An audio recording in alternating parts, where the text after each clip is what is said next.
Hello दोस्तों, मेरा नाम है विवेक और मैं आपके लिए हर रोज की तरह आज भी एक डरावनी कहानी लेकर आया हूं, जिसे लास्ट तक सुनकर आपको सच में डर का एहसास होने वाला है। हमारी आज की कहानी मुझे मेरे एक सब्सक्राइबर ने भेजी है।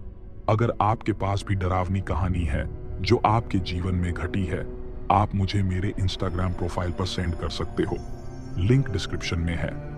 और आपका नाम और आप किस स्टेट से हमारी कहानी सुन रहे हो कमेंट करके रखिए।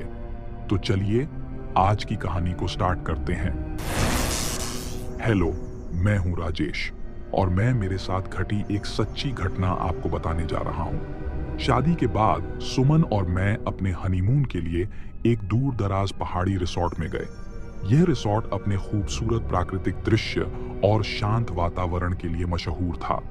वहां पहुंचने के बाद हमें एक बेहद खूबसूरत कमरा मिला, जिसे देखकर हमें लगा कि हमारी हनीमून की यात्रा वाकई में यादगार बनने वाली है।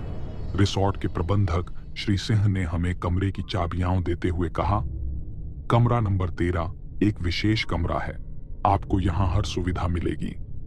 उनकी बात सुनकर थोड़ा अजीब लगा, लेकिन हमने ज्यादा ध्यान नहीं दिया और अपने कमरे में चले गए। कमरे में पहुंचते ही हमने देखा कि खिड़की से पहाड़ी का नजारा बहुत ही खूबसूरत था। हमने पूरा दिन वहां घूमते हुए बिताया और शाम को वापस कमरे में आ गए। हमने अपने कमरे में कैंडल लाइट डिनर किया और पुराने गानों पर डांस किया। वह एक बेहद रोमांटिक रात थी। रात को सोने से पहले हमने कमरे के बारे में कुछ खोजबीन करने का निर्णय लिया। मैंने कमरे के एक कोने में रखी एक पुरानी डायरी देखी। मैंने वह डायरी उठाई और पढ़ना शुरू किया। उसमें लिखा था कि यह कमरा पहले भी कई नवविवाहित जोड़ों का स्वागत कर चुका है। जैसे जैसे हम डायरी पढ़ते गए, हमें लगा कि इसमें कुछ अजीब सी बातें लिखी हुई हैं। डायरी के अंतिम पन्नों पर कुछ अधूरी कहानियां थीं, जो एक दूसरे से जुड़ी हुई प्रतीत हो रही थीं। सुमन ने कहा, शायद यह डायरी किसी का निजी सामान हो, हमें इसे छोड़ देना चाहिए। मैंने भी हामी भर दी और हम सोने चले गए।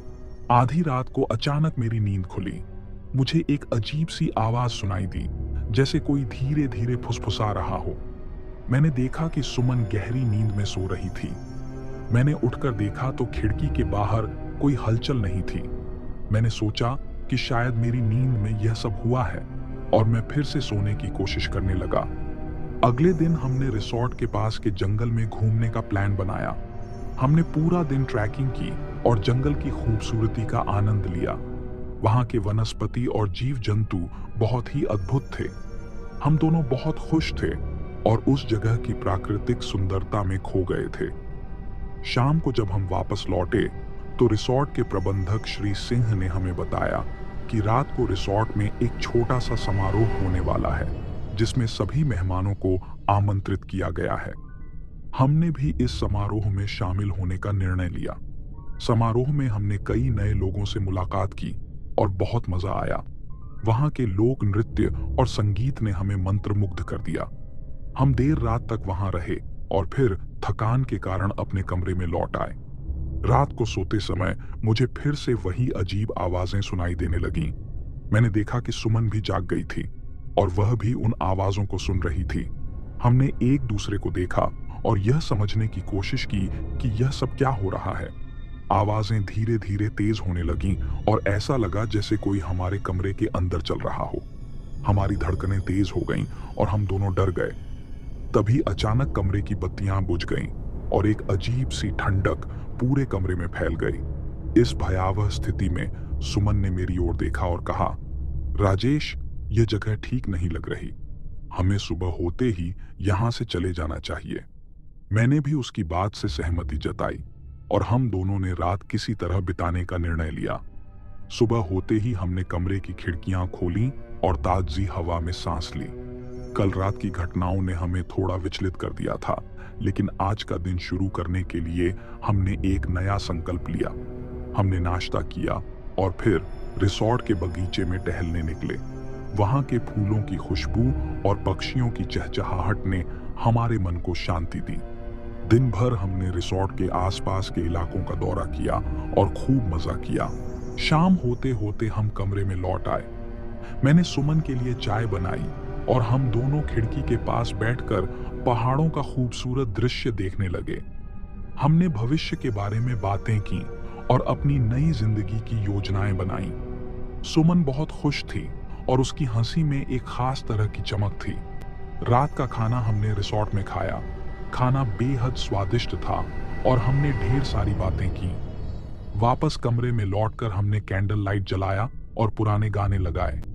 हमने एक दूसरे की बाहों में खो जाने का मन बनाया। जैसे ही हम एक दूसरे के करीब आए, अचानक कमरे की बत्तियां फिर से बुझ गईं। सुमन ने मेरी ओर देखा और कहा, राजेश, फिर वही अजीब सी ठंडक महसूस हो रही है। मैंने उसे दिलासा दिया और कहा, शायद यह हमारी मनोस्थिति का प्रभाव है। चलो आराम करते हैं। हमने बत्तियां फिर से जलाईं और एक दूसरे के पास बैठ गए। तभी सुमन ने अचानक कुछ अजीब सी हरकतें करनी शुरू कर दी। उसकी आंखें अजीब सी हो गईं और उसकी आवाज बदल गई। वह बोली, राजेश, यह मैं नहीं हूं। मेरे रोंगटे खड़े हो गए। मैंने उसे पकड़ने की कोशिश की, लेकिन उसने मुझे दूर धकेल दिया। उसकी हरकतें और भी भयावह हो गईं। उसकी आंखों में एक अजीब सी चमक आ गई और वह जोर जोर से हंसने लगी। ऐसा लग रहा था जैसे उसके शरीर में कोई और आत्मा प्रवेश कर गई हो। मैंने तुरंत श्री सिंह को बुलाने का निर्णय लिया।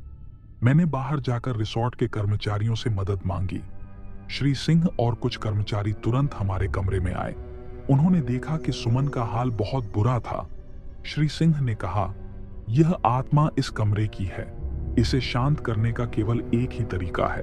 उन्होंने एक पुरानी ताबीज निकाली और सुमन के गले में पहनाई।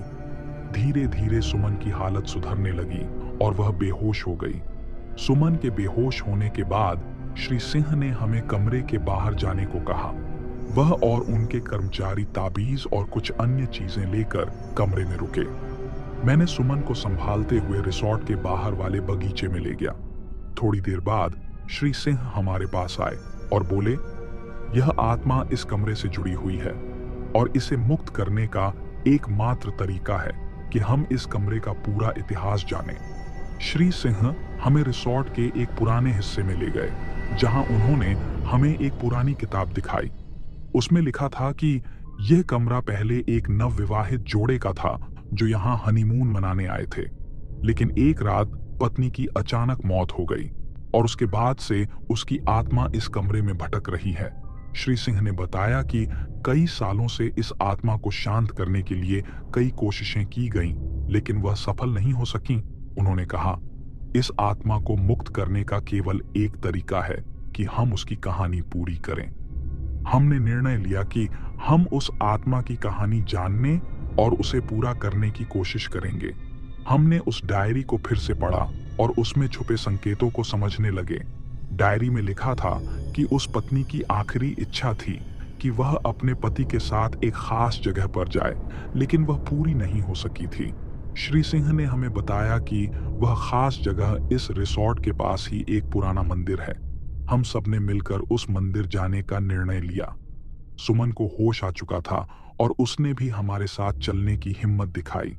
मंदिर पहुंचकर हमने वहां पूजा अर्चना की और उस आत्मा की शांति के लिए प्रार्थना की। जैसे ही हम प्रार्थना कर रहे थे, हमें एक अजीब सी ऊर्जा का अनुभव हुआ। ऐसा लगा जैसे आत्मा ने अपनी मुक्ति पाली हो। हमारे वापस लौटते समय श्री सिंह ने कहा, आपने उस आत्मा की आखिरी इच्छा पूरी की है। अब वह शांति में है और यह कमरा अब सुरक्षित है। हमने अगले दिन रिसोर्ट से विदा ली। सुमन और मैं इस अनुभव से थोड़ा विचलित थे, लेकिन हमें खुशी थी कि हमने किसी की आत्मा को शांति दी। हमारा हनीमून कुछ अलग तरीके से खत्म हुआ, लेकिन इस अनुभव ने हमें और भी करीब ला दिया। इस घटना ने हमें यह सिखाया कि प्यार और समर्पण से हर मुश्किल का सामना किया जा सकता है। इस तरह सुमन और मैंने अपने हनीमून की एक अनोखी और रहस्यमयी कहानी के साथ वापसी की। लेकिन यह अनुभव हमेशा हमारे दिलों में एक रहस्य की तरह रहेगा, जो हमें हमेशा याद दिलाएगा कि प्यार की ताकत से कोई भी आत्मा शांति पा सकती है। तो दोस्तों, ये थी हमारी आज की कहानी। कहानी अच्छी लगी हो तो वीडियो लाइक और चैनल को सब्सक्राइब जरूर करके रखिए। तो चलिए मिलते हैं अगली कहानी में। तब तक के लिए शुभ रात्रि।